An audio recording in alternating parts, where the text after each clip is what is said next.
The fable of Beauty and the Beast has been told in many languages and has endured throughout the centuries as a classic of fantasy for the young in heart. Once upon a time, in the sunny land of Italy, during the days of romance and chivalry, there lived a lovely young maid named Althea, daughter of the noble Count of Sardi. And there had been much joy in Sardi when the people learned Althea was to journey to a distant land to wed her Prince Charming.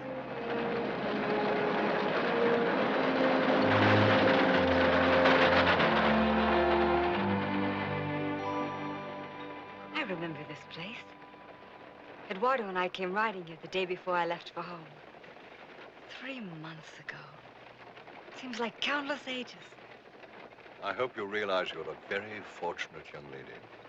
Usually a marriage between families such as ours is hardly more than a matter of convenience, not an affair of the heart. You don't know how grateful I am that you gave me the opportunity to know him completely before we were formally betrothed. You might pretend to show just a little sorrow at the thought of leaving your father, to enter into a new land, a new life. I'm sorry to be so selfish, but all I can think of is Eduardo. And in just a little while, I'll see him again. Silvio? Yes, Your Excellency. Tell him to stir up the horses, man. At this rate, we won't reach Castle later until after dark. Yes, my lord. Stir them up.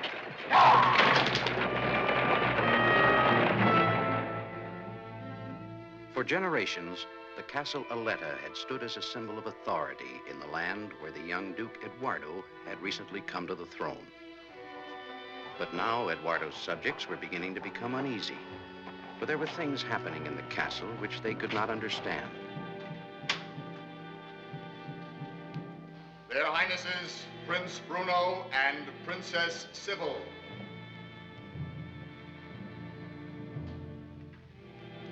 I am sure, Eduardo, if your uncle deigns to pay us a visit, he either brings bad news or hopes to find it here.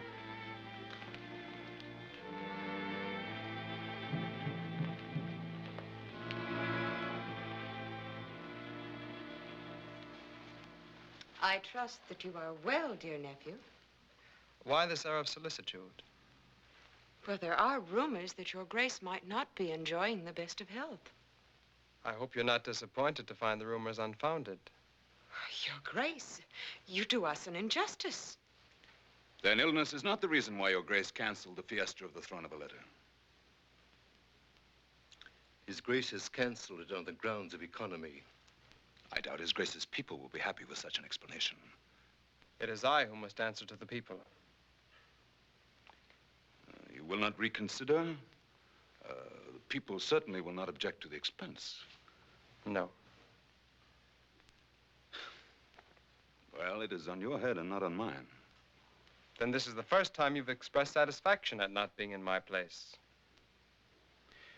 Then, with your Grace's permission, we will relieve you of our very unwelcome presence here. You have it. Your Grace. you were right. They came here hoping to find bad news. Perhaps Grimaldi's report was wrong. Eduardo's seemed all right.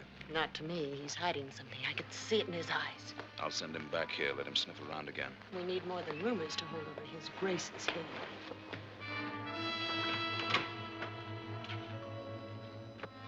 The suspicions of Prince Bruno were not without foundation, for Arletta was ruled by Eduardo only by day. When the sun would sink beyond the distant horizon, Eduardo compelled everyone, except his chancellor, Orsini, to leave the castle.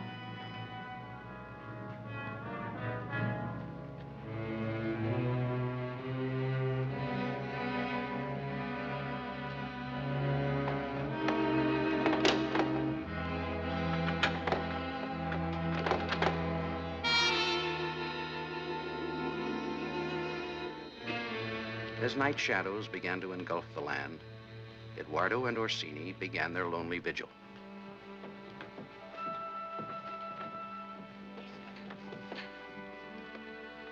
Eduardo's subjects could not be told that the young Duke was living two lives, and that by day he had to hide the torment that gripped his soul.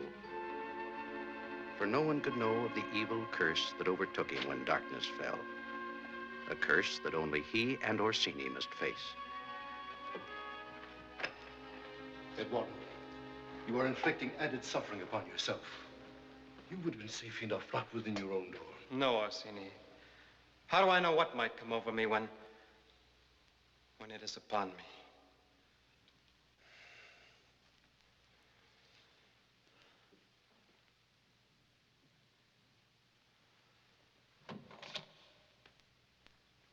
Perhaps I should have you chain me to the wall.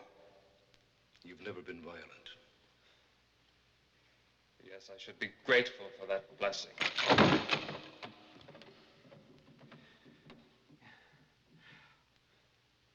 Orsini, what if I should become a thing of pure evil?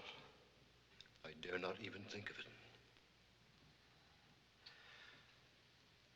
To know that I have to subject you to this every night. It is enough. The sun.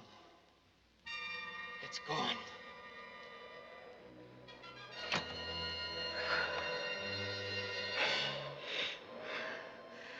I can feel it coming. I want to fight it. But how do you defeat an enemy you can't see?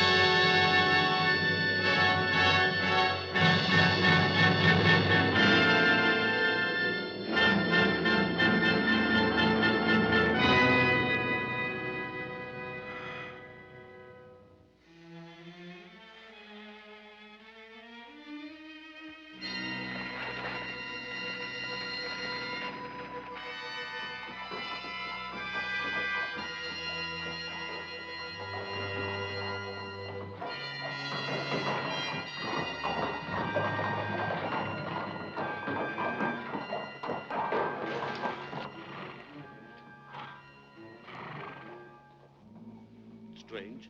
You'd think the place deserted, and it isn't that late.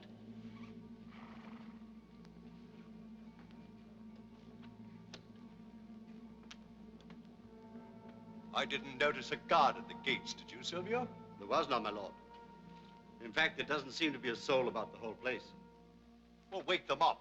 Let them know we're here. Yes, my lord.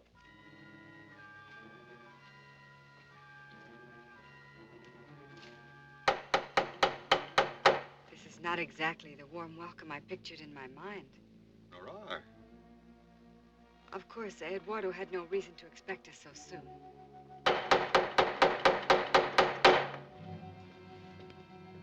On the shoulders of Orsini had fallen the sad and difficult task of keeping Eduardo's secret from the world, no matter what excuses he had to give or what falsehoods he had to conceive.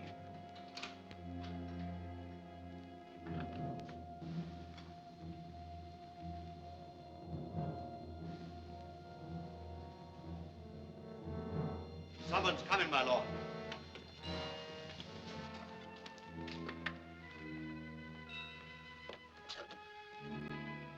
If you have business with His Grace, return after sunrise in the morning. You are talking to His Excellency, the Count Sardi. Count Roderick? Yes, yes, Orsini, Count Roderick. And the Lady Althea. Good heavens, man, are you going to keep us standing out here the rest of the night? 1,000 pardons, my lord.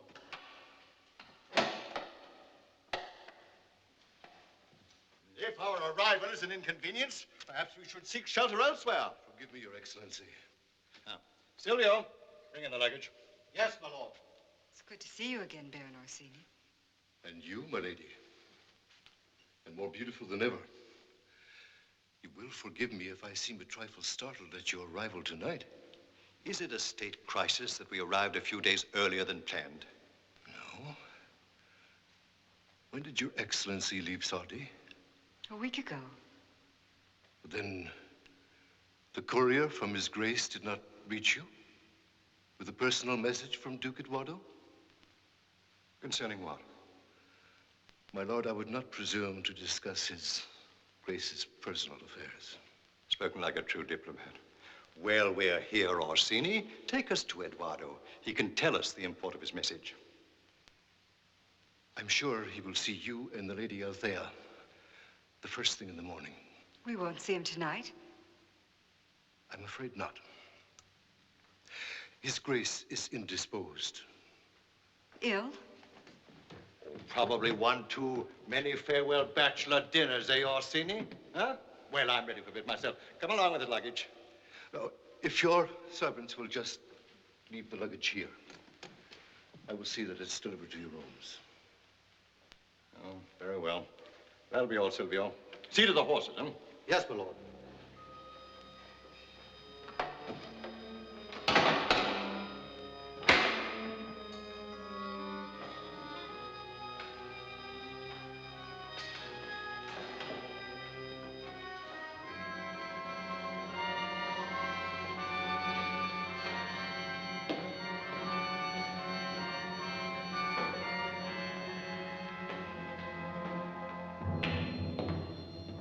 Please stay closely, my lord, because of the darkness.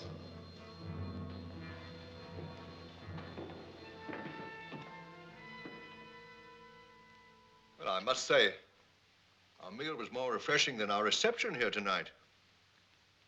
You know, this is the first time I've ever had my food served with a chancellor of a duchy. I'm sure Eduardo will have a perfectly reasonable explanation. Entire place in darkness. No servants about. Locked doors.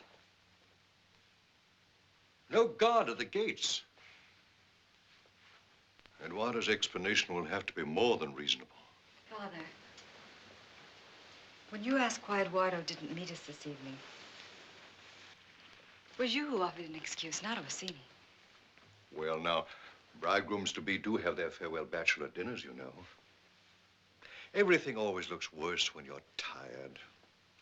I'm sure Eduardo will have your perfectly reasonable explanation in the morning. Good night, my dear. Sleep well. Good night.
In the morning, when the sun warmed the countryside once again and the nightmares of darkness were gone, the young Duke returned to his duties as ruler of the land.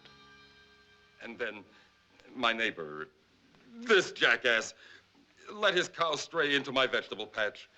Each of my wonderful vegetables has been raised by the sweat of my brow.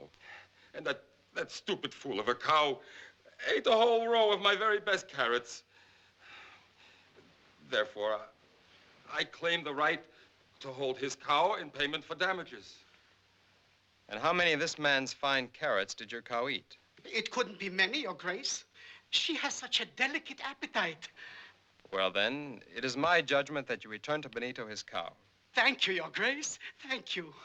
But you must give to Pasquale as damages all the milk your cow produces today, because it was made from his carrots. Thank you, Your Grace. You have my leave to go.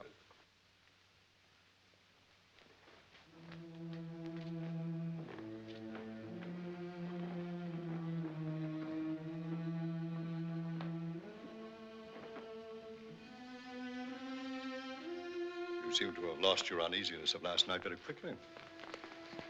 It seems so silly now that I should have been disturbed. Sometimes that imagination of yours is a little too vivid. You weren't so easy in your own mind. Oh.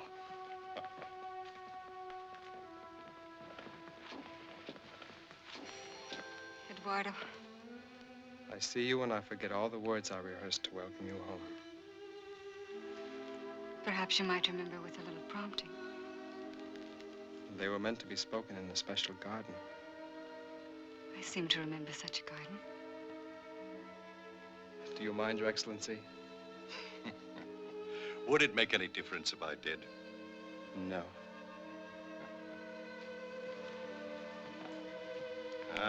To be young again, Orsini, and in love. To be young again? Yes.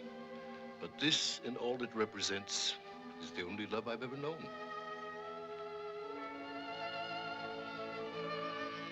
To Althea, with all my love forever and ever, Eduardo.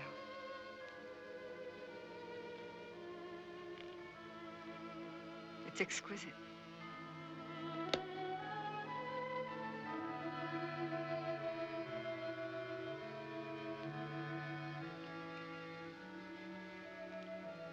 Wear it over your heart. And when you look at it, think of me as I am now. I'm thinking of how much I love you. Althea, if something should force me to beg for postponement of our marriage, would you grant it? For how long? I am hoping I will not have to ask it. Well, I'd be unhappy about it, disappointed. But of course I'd grant it if you thought it necessary.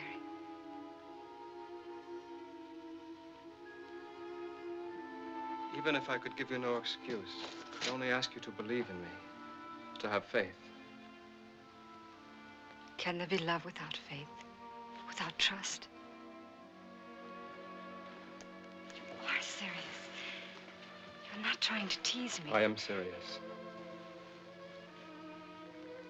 Do you fear to confide in me? Are you trying to tell me that you find yourself in some great trouble from which you think I should be shielded? Since you have been gone, I have learned that there are certain things that must be faced alone. Then you would rather I return home? For your sake only. If it were in my power, I'd never let you leave. If you need help, then it's my duty to stay. From now on, there's nothing you have to face alone. I hope you never change. No matter what may happen. No matter what you may come to think. Hope and pray with me there will be no postponement to our marriage.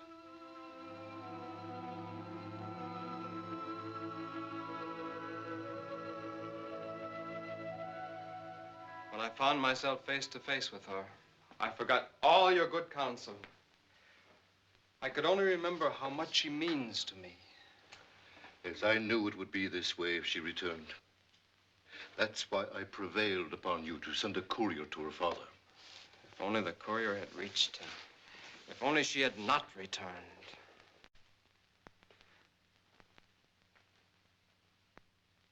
Did you suggest a possible postponement to her? What else could I do? With the wedding less than 2 weeks away? She accepted it on blind faith. I felt like a cheat. You gave her no explanation, I hope. How does a man explain why he would seek release from the one thing he wants most in life? For her sake, it would have been better if you could have found some pretext to break with her completely. No, I will not give her up. To do so would be to confess to myself that there is no hope. My son, I've given a lifetime of service to the Duchy of Valletta, to your father, and now to your grace. I beg of you to be strong, to endure, for the good of your people. Endure. There have been times these past 3 months when I felt myself beyond endurance. Going mad. Now, you must remember above all else that your Uncle Bruno has his eyes on this palace, that he hovers over you like a vulture. Yes, he suspects something. And if he ever found out about you, we both know that he would use it as a weapon to prove you unfit to rule. And he would not be far wrong. Did you give Lady Althea and Duke Roderick sufficient protection last night? I took the precaution of locking their chamber doors and keeping the key. I did not unlock it until this morning. As the sun left the sky again, and the castle Aletta made ready for the terrors of the night, a new evil was waiting in the person of the interested observer who watched with shrewd eyes, the man sent by Prince Bruno.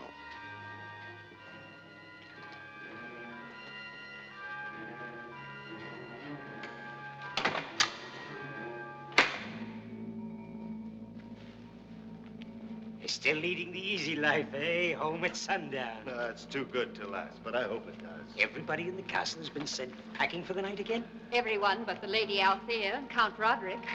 Well, what do you suppose goes on in there after His Grace locks himself in for the night? I don't know. Never a word is said when we come back in the morning.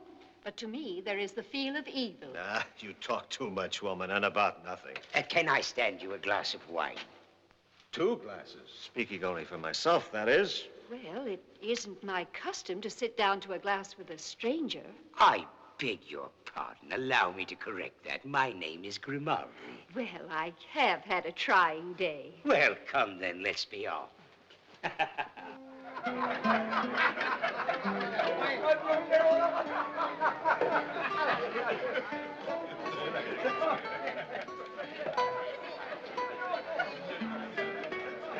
There's probably nothing to it at all. Just gossip among you servants. Not much. Being dismissed from the castle at sundown every night and not being permitted to return to our work until morning isn't gossip. Perhaps the Duke has a liking for his solitude. Then what changed him? He used to be fond of company. Now, when old friends of His Grace call after nightfall, they're turned away by Baron Orsini. And with poor excuses. I still think it's just a lot of talk. I haven't been able to breathe it to a soul what I think. Oh, come now, we're all friends here, I'm sure. Is it possible that the Grace has sold his soul to Satan? And secretly, in the dead of night, he celebrates the Black Mass. I told you that it has the feel of evil.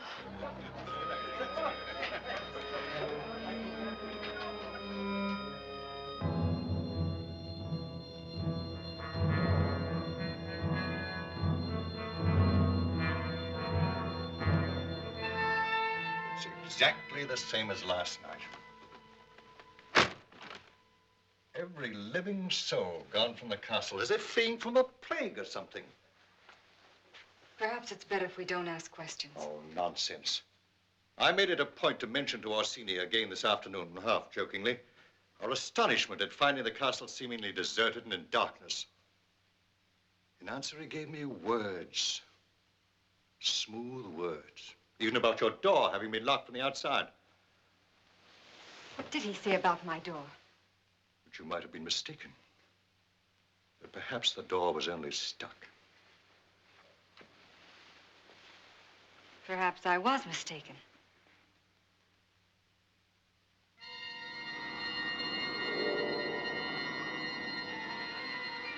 The sun is setting.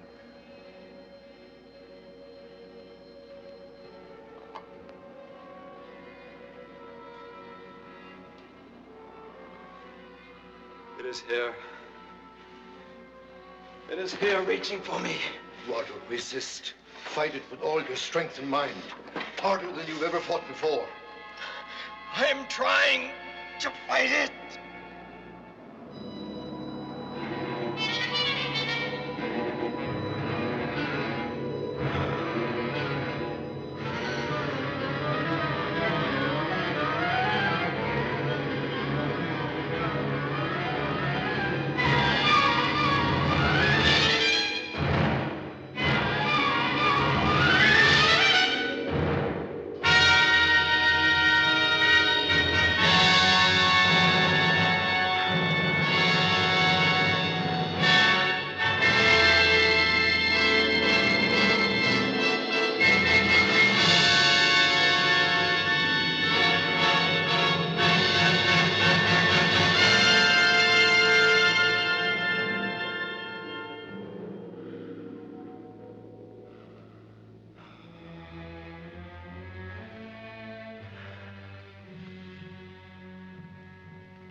"3 months, Orsini.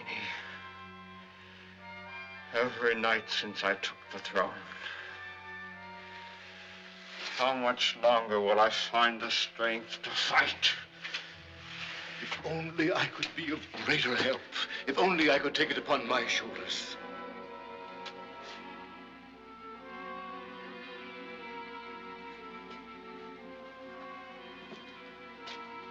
Leave me. I know what horror it is to look at me. I will leave you now. But only to bring you your supper. Yes, come back. We must not fail to feed the beast.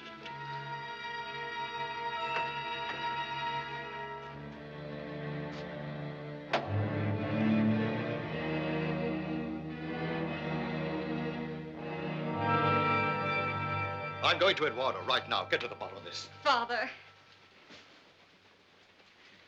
Father, please. And you know about it. Eduardo told you. No. I only know he's in some grave trouble. Trouble? All the more reason why I should have it out with him. To decide whether I want my daughter involved in it or not. Father. Father, I ask you to have faith in him and in me. Let me talk with him again this evening. I promise you that if I think there's anything you can do to help Eduardo, I'll let you know at once.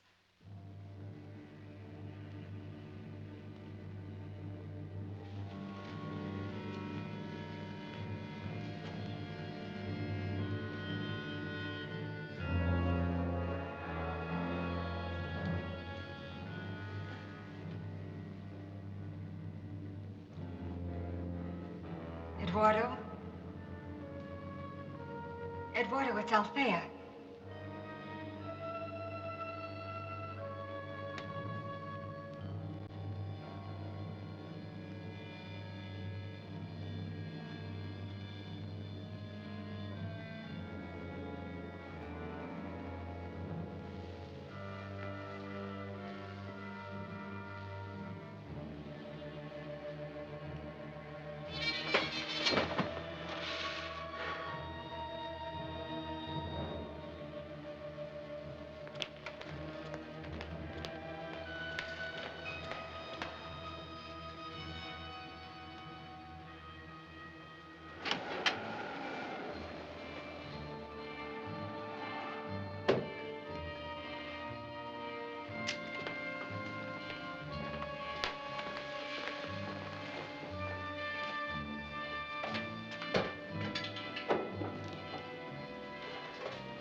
afraid the roast fowl is cold, Eduardo.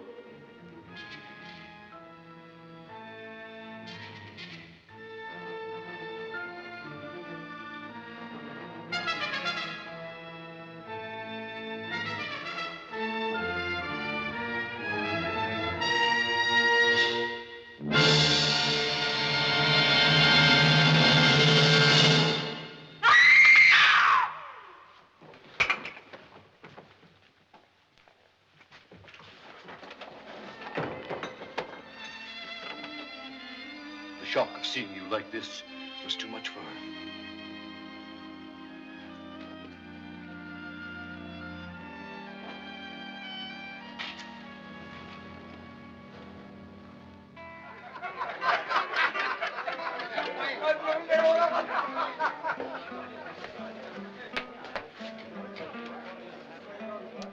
I had need of that. From the look of your face, you have need of another. You look as if you'd seen a ghost. I didn't see one, I heard one. You sure it wasn't a cat you heard yowling? Luigi is a hostler. He's closer to the castle than any of us at night. His room is in the stables. Tell us, Luigi. What I heard was a woman screaming, just as if she had seen the devil himself inside the castle.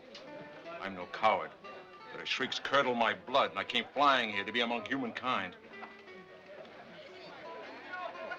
Come, come, we're sitting here like children listening to stories about hobgoblins. I don't believe in things supernatural. You would if you'd been at that castle for the past 3 months. I tell you again what all of us know. There is evil inside it.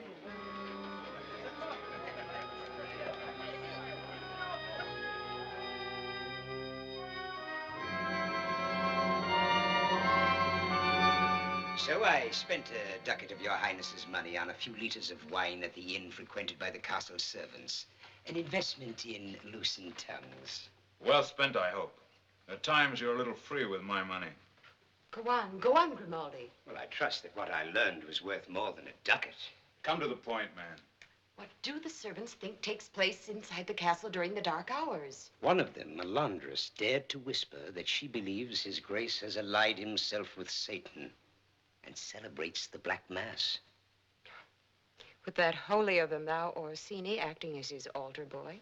It's ridiculous. May not be as ridiculous as you think, Your Highness. A hostler with quarters close to the castle fled to the inn last night with a story of having heard a woman's screams from inside the castle. Horrible shrieks, he called them, and he was frightened out of his wits.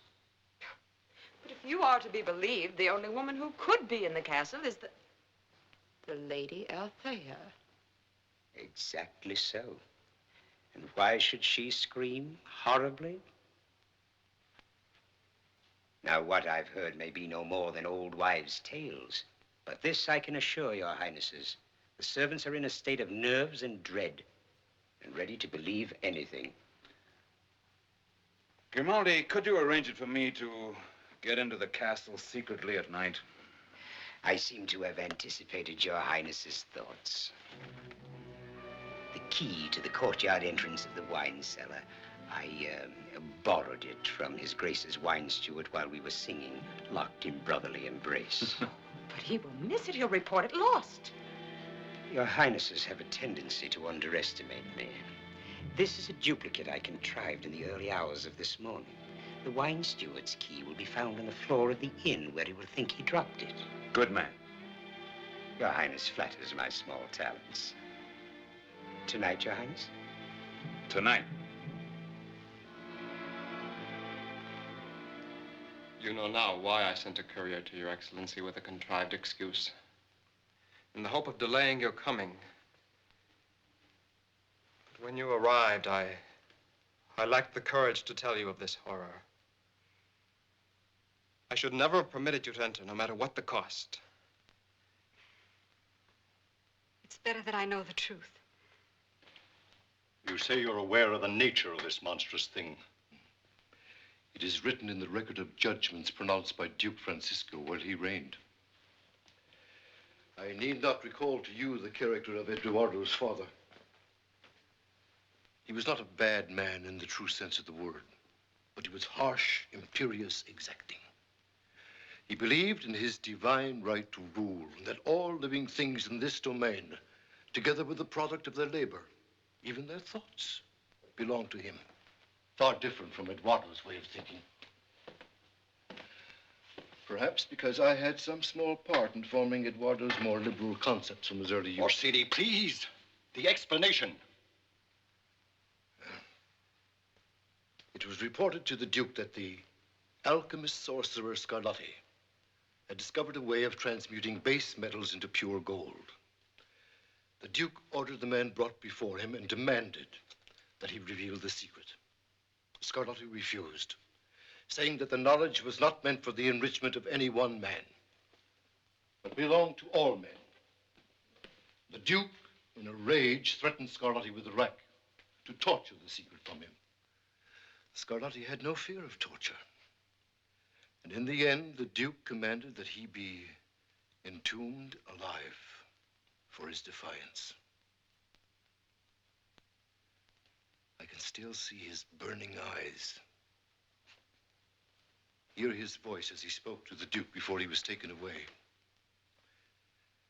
Because power and greed have made a beast of the Duke of Valletta, I lay a curse upon his house. For he who shall follow you upon this throne shall prowl by night in the manner and in the shape of a beast.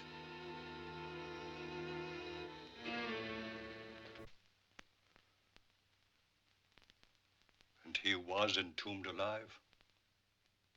Yes, and because I protested secretly for me, probably in some remote dungeon within these walls. He was never seen alive again, and the masons who walled him in were sent out of the country.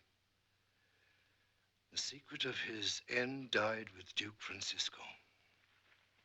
I will not believe there's nothing you can do, that there's no answer. Nor will I. For having seen him, I cannot think of the sorcerer as a completely evil man. He may have relented, and in his tomb left some clues to the removal of the curse. But we've not been able to find a trace of it.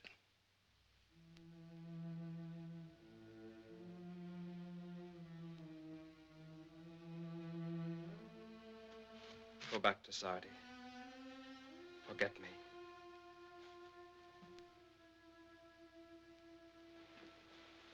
Could I forget you? Even with the whole world between us? Would it be so easy for you to forget me? Don't twist my meaning.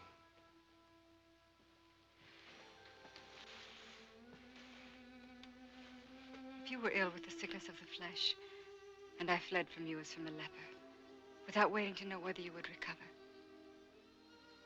could I return to you? Would you want me back? Althea, if you are being moved by compassion or a sense of honor, I can't bear your pity.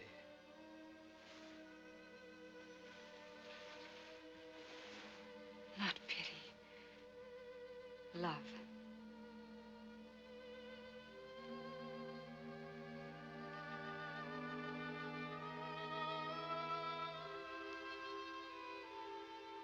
Don't try to deceive me.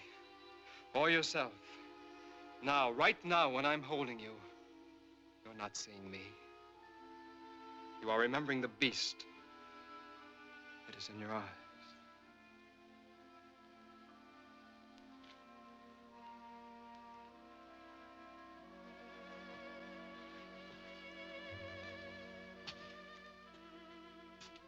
You will never be able to look at me again without seeing the beast.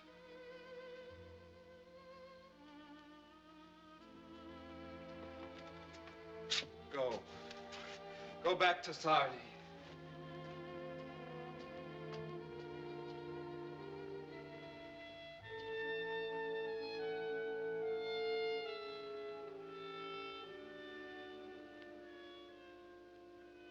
If you were ill with the sickness of the flesh, and I fled from you as from a leper, without waiting to know whether you would recover, could I return to you? Would you want me back?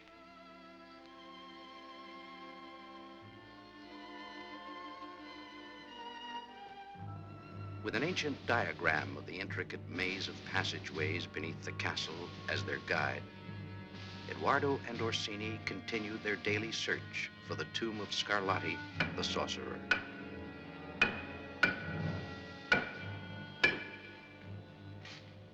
This corridor is a branch off the main corridor to the wine cellar. This wall is as solid as the others. There's no hollow sound, no mark to show it has been breached or resealed. Scarlatti's tomb is not in this wing of the castle. We're at the end.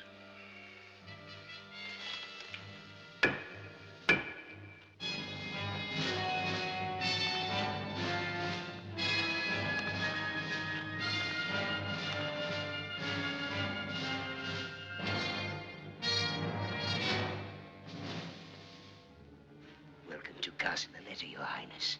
May I offer you refreshment? What a pity His Grace was not expecting you. It's the first time that I've ever been welcomed down here.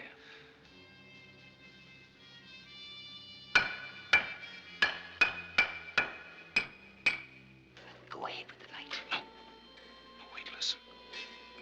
It sounds as if someone was tapping at the walls down here. In that direction. Yes. Yes, perhaps what we are searching for is down here.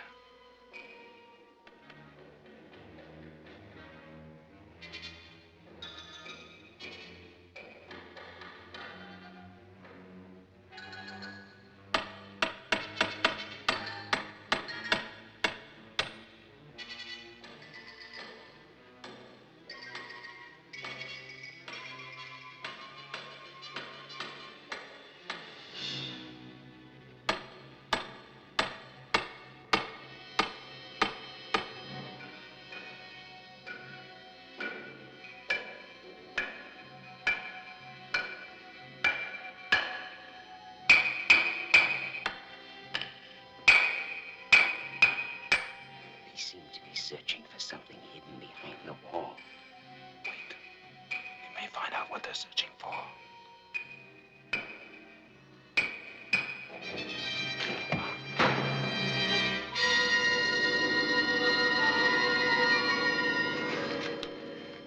Orsini, it is here. We have searched too long. The sun has set. I feel it coming over me.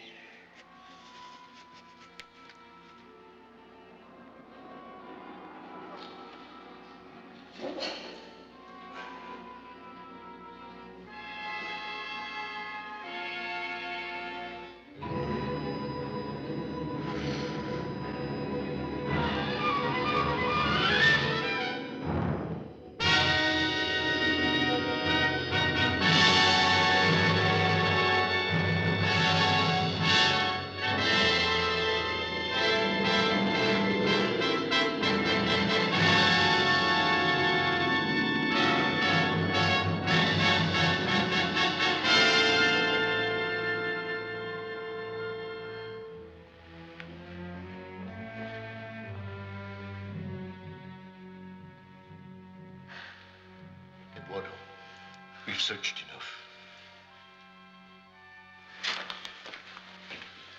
Now, let's go back to the dungeon.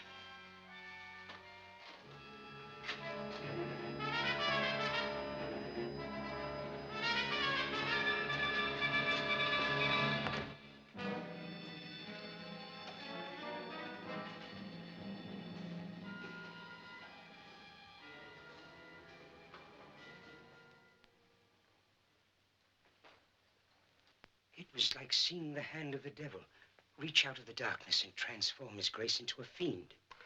Devils, fiends. You two probably stopped at the inn for a few measures to whet your courage before venturing into the castle. What you thought you saw came from the bottom of a glass. On the contrary, my dear. If my memory serves me right, it came from the very imaginative art of a man I once knew, Scarlatti. It is black art. You talk in riddles. You've heard the old wives' tale concerning Scarlatti the sorcerer? Of course, ever since I was a child. I'm beginning to think the tale possesses more truth than fiction. You actually believe the curse Scarlatti put on the Duke Francisco? He who shall follow after you upon this throne shall prowl by night In the manner and in the shape of a beast. He looked exactly that, a beast. And when did these mysterious nighttime closings of the castle begin? Immediately after the coronation of Duke Eduardo. Almost to the day. Well, perhaps your more enlightened mind can think of some other explanation for what has been happening, for what we have seen. No. To think that from his tomb, Scarlatti has given me the weapon that I have needed to rid myself of Eduardo. Hail, Duke of Valletta. Oh, you can't. The curse might fall upon you. Listen to Scarlatti's words again. He who shall follow after you upon this throne. Eduardo followed after Francisco, not I. The curse was meant for him, none other.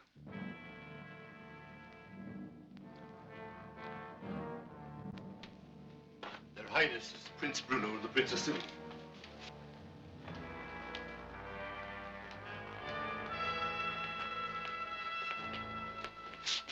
Your Grace, Your Excellency, my Lady Althea.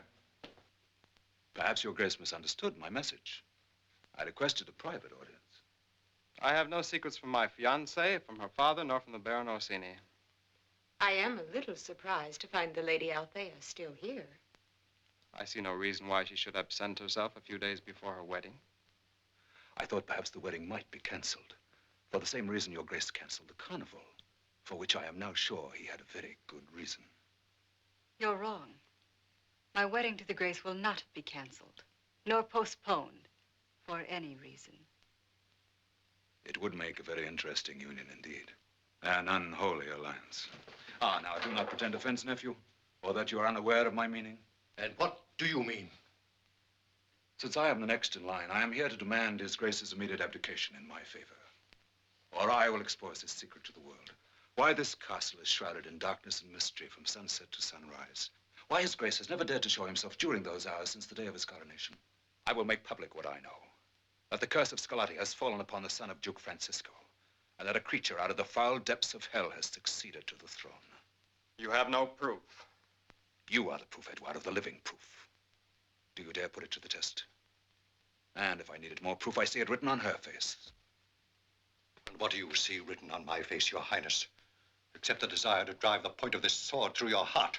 Why, I only wish to do Your Excellency and the Lady Althea a kindness. And you too, nephew. By permitting you to step aside quietly without being driven out by your own people. As his trusted counselor Orsini, you should urge him to submit to something that both of you must have known to be inevitable from the beginning. I do not know how you arrived at the truth, but you will never exploit it through me. You're fools, all of you, to lend him false hope. When I come again, it will not be in private. And you will be glad to flee this castle like a slinking beast. Go, before I call down another curse upon my head for laying hands on you in violence. Your Grace.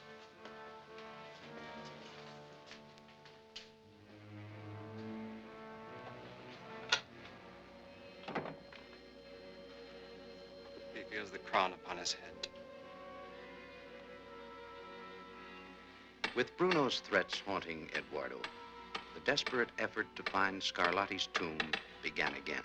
Searching in the still unexplored regions deep within the foundations of the castle, Eduardo and Orsini followed every possible clue, hoping to find evidence of the chamber that had been sealed many years before.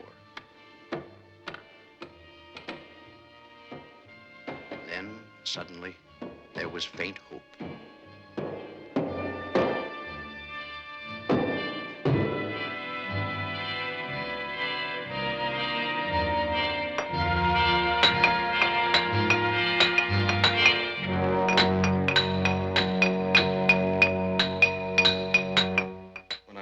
Sound beyond the wall.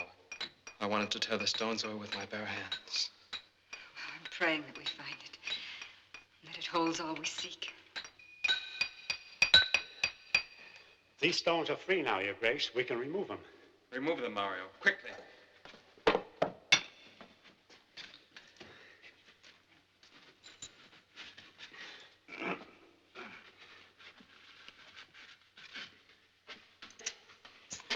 Shall I squeeze through, see what's on the other side? No. I want to discover that for myself. Thank you, Mario. You may go now. That is all. Thank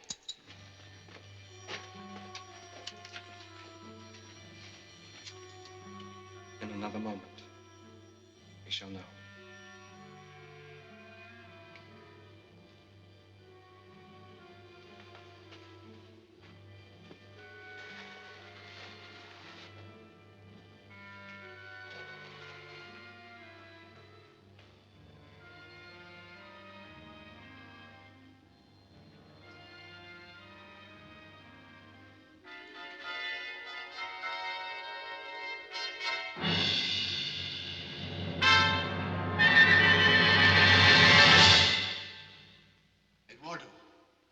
What is it?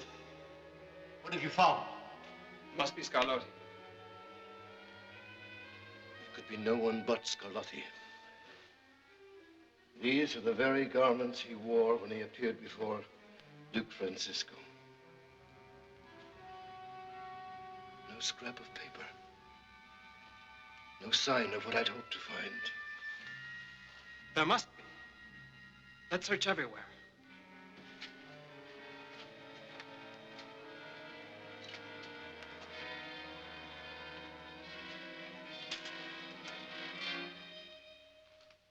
Here, on the wall.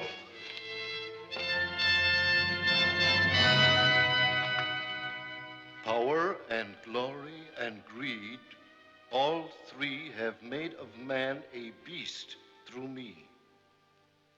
And no escape shall ever be, till born of love, with soul fear free, a woman's hand shall hold the key. Scarlotti, he was not a creature of evil. He did leave a clue. Words. What do they mean? Their words seem clear to me, even if Scarlotti did leave them as a riddle to be solved. Love is the clue. The love of a woman, a love so great that she would not fear to give herself in marriage to the beast he created. Because I've never feared to marry you. And my love for you has never wavered.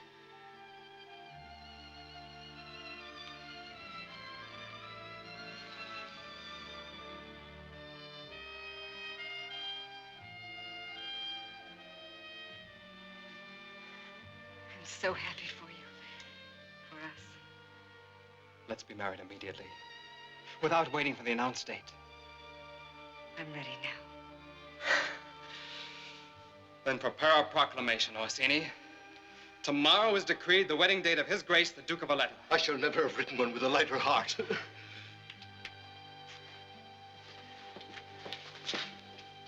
Give him a decent burial, Orsini.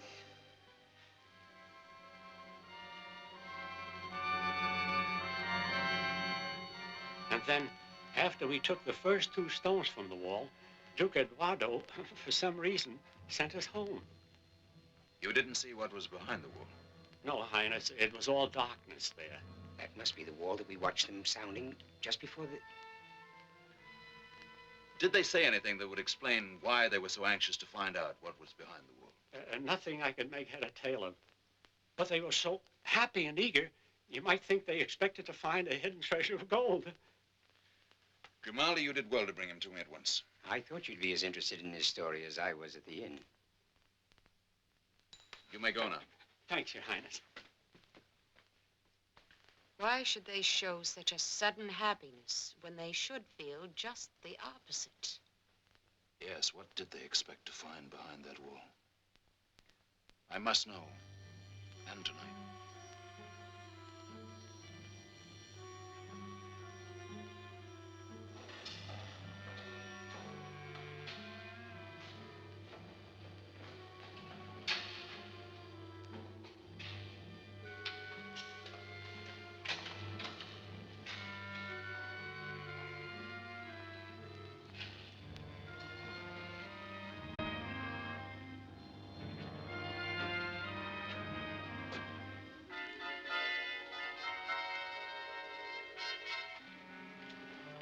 A skeleton.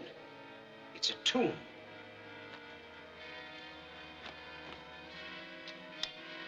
Scarlotti, he always wore garments like these. This is why he was never seen alive from the day he appeared before Duke Francisco. What were Eduardo and Orsini searching for in a tomb? Your Highness, Power and glory and greed. All three have made of man a beast through me, and no escape shall ever be, till born of love with soul fear free, a woman's hand shall hold the key. Yes, Scarlatti. This is what they were searching for. This is why they dared defy me when I flung the truth in their faces. If any man knows the secret of Scarlatti's end, it is Orsini. He hoped to find this tomb, and in it, some clue that might lead to Eduardo's release from the curse. A woman's hand shall hold the key? Scarlatti's last taunt. Even he could not conceive of any woman who could bring herself to love the beast that he had created. But then he did not know about the Lady Althea. She could be the woman?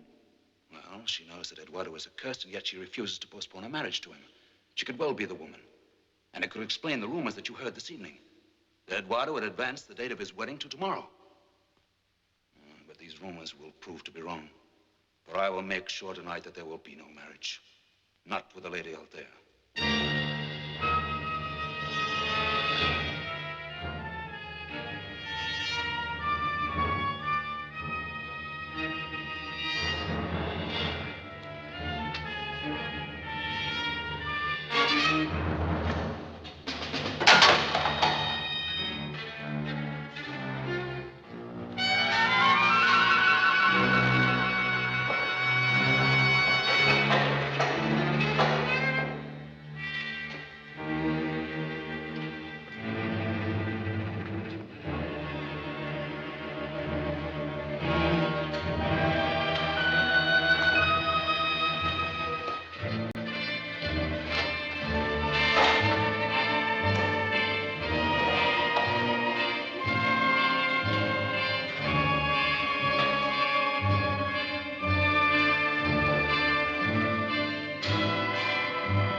Althea, child. Stand guard over him.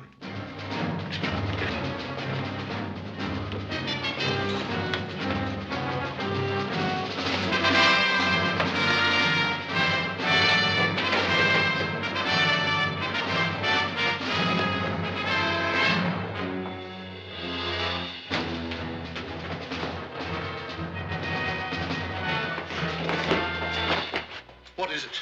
The sound of a struggle awakened me, and you were gone. Bruno and Grimaldi, they tried to kill Althea. Let me loose. With your wedding tomorrow, you dare not show yourself like this tonight. People are still about, at the inn, in the byways. Orsini, this cannot go unpunished. Eduardo, it is more important that we know what prompted this attack on Lady Althea. Look. Their feet damp with the night dew left these imprints in the dust. Somehow they obtained a key. Come quickly. Eduardo, come.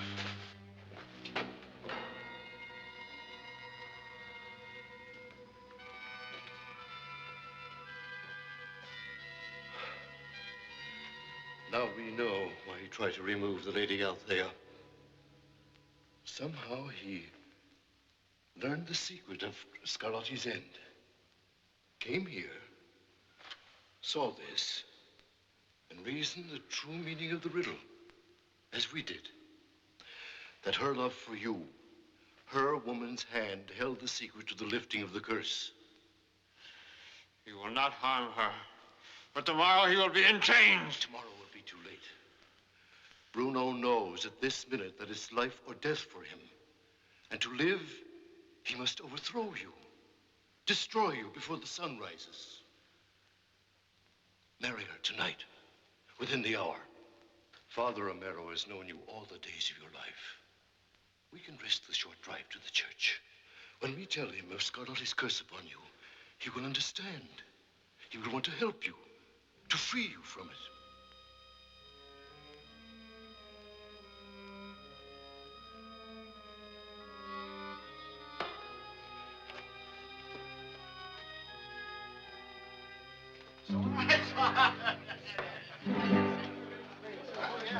Silence! Silence! Listen to me. For weeks now, you have whispered amongst yourselves concerning the mystery of Duke Eduardo's castle, and why it has lain dark during the night hours like the mouth of hell. I will tell you, all of you, what I have told them, your friends and neighbors. That the castle has become the lair of a beast, half man, half animal, spawned out of the devilish obscenities of witchcraft and sorcery. A beast with fangs for teeth, with claws for hands, his head and his body matted with the hair of an animal, his red eyes glaring in the fury of his bloodlust. I have seen this beast. Not an hour ago, within the castle, his talons clutched at my throat and his fetid breath panted in my face. It is the beast that stalks by night. You, Spaulding, your firstborn lies wasting away with a fever for which you have found no cure, and there will be no cure for her, and all of you will fall victims to the same devilish incantation unless we purge ourselves of this thing harbored within the castle. I will kill this beast! And I will lead you, now, this very moment, to hunt him down, to drag him out of his den, to send this beast back to his master, Satan. Follow me then and arm yourselves as we go.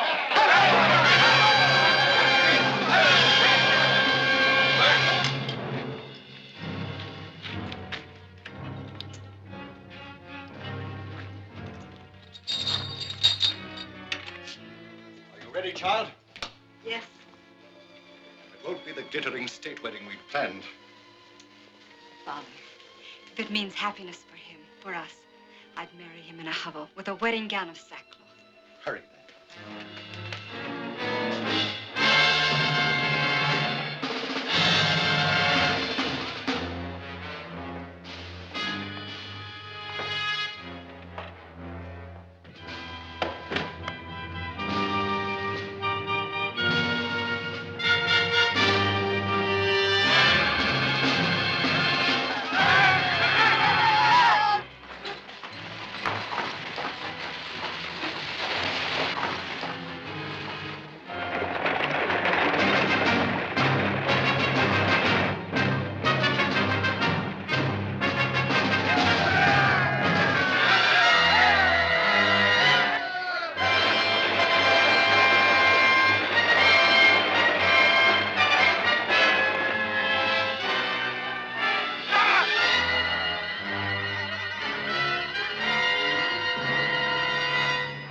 There's the Duke's carriage coming from the castle. Stop it!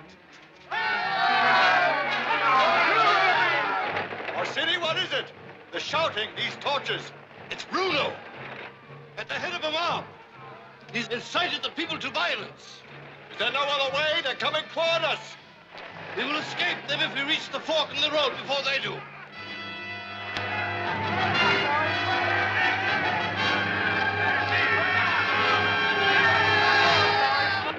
Turn back! Turn back!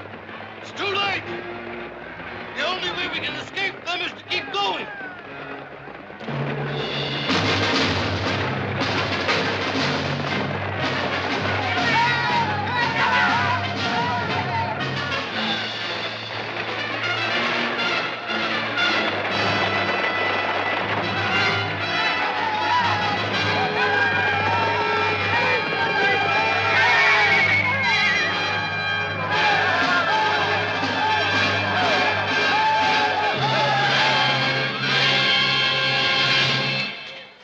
Open the doors. Let us see who flees the castle so fast at this time of night. Drag them out.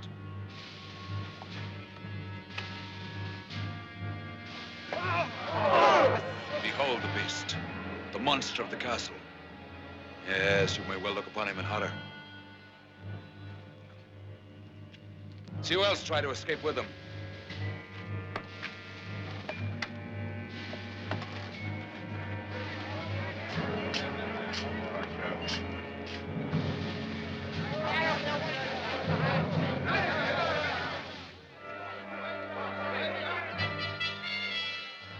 Whatever your hatred has brought upon me, spare her. This thing whines of mercy. Let's hear him bark. He'll sit up and beg before we get rid of him.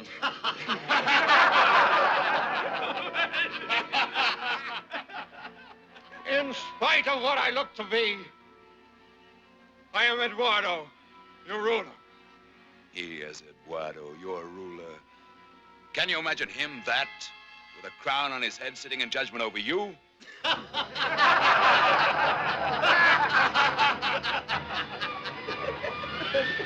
I am guilty of nothing but the desire to save you from his ambition to rule in my place.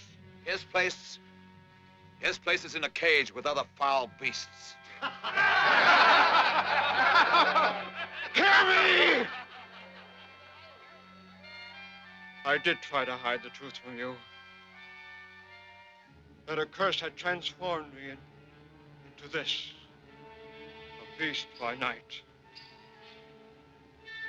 I had hoped to find release from it before my secret became known to you. Have you forgotten that the bans have been published? That he intended tomorrow to be his wedding day? Look at her. And look at him. The beauty and the beast. Would that not make a lovely wedding?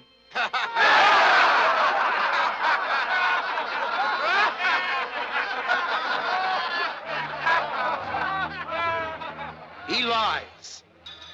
He is what he looks to be. A beast who cast his black spell on my child. Kill him and stop his evil. Wait! Do you not know that the hellborn do not die like humankind? They rise from their graves again. There's only one sure purge for evil. The flame, by burning.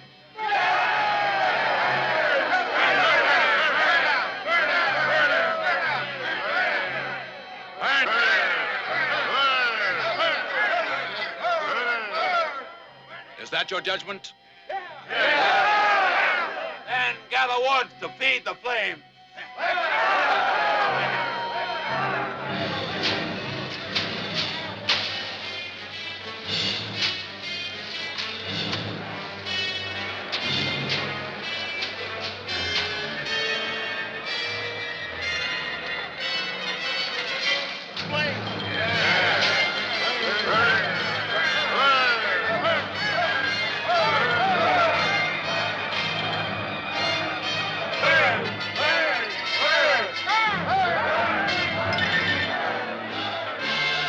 Let it be done. Althea, go back. If she wants to die with him, let her. Mark at the beast is on her, too. Put them both to the torches. Wait! At least listen to me. If you believe in his lies, you do murder for him. For the evil you should fear is in his heart, not in this man he seeks to destroy. What he told you of the spell cast over him was truth. He does not deserve your hate, but your prayers, your compassion, and your love for all he has suffered innocently. Love. She asks us to love that.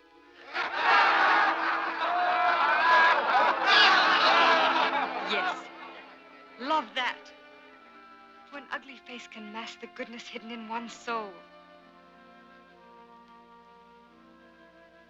I know now the meaning of the words I saw written on the walls of the sorcerer's tomb. Till out of love with soul fear-free, A woman's hand shall hold the key. Scarlatti knew that unless it's strong enough to triumph over all else, over fear, over pride, even over death, love, even marriage are only empty words. If you burn him, then burn me with him. For I shall not leave him.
Feel it within me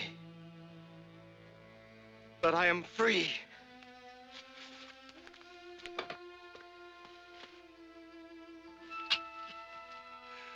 Deliverance. It is still night, but the beast is gone.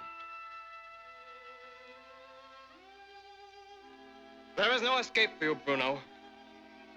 Here and now, I banish you from Maletta forever, and Grimaldi with you.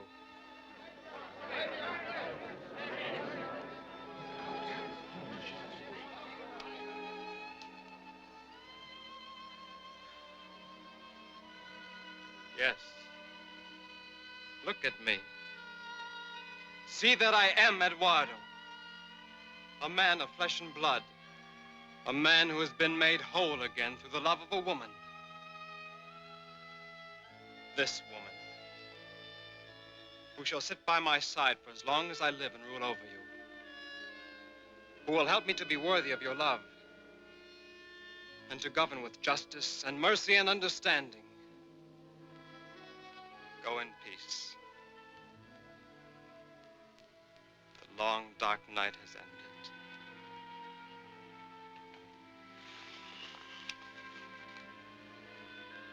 Forever.